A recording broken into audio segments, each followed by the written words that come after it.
Let's start.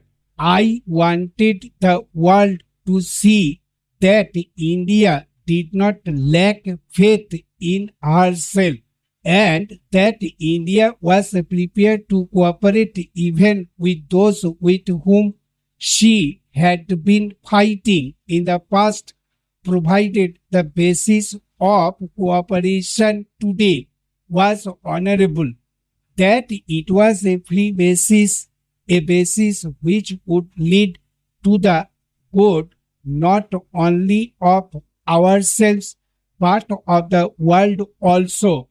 That is to say, we would not deny the cooperations simply because in the past we had fought and thus carry on the trail or our past karma along with us.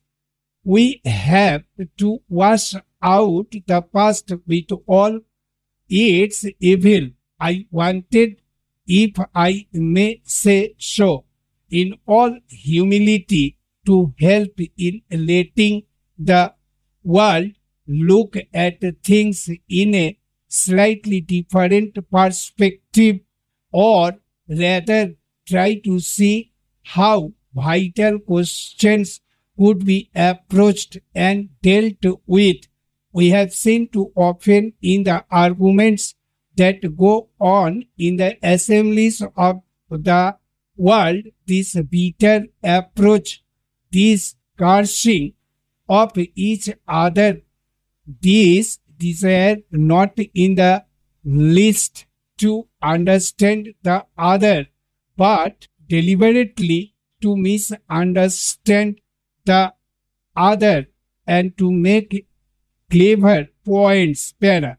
It may be satisfying performance for some of us on occasions to make clever points and be applauded by our people or by some other people, but in the state of the world today, it is a poor thing for any responsible person to do when we live on the verge of catastrophic wars, when national passions are roused, and when even a casualty spoken word might make all the difference. Some people have thought that by our joining or continuing to remain in the Commonwealth of Nations, we are drifting away from our neighbor in Asia, or that it has become more difficult for us to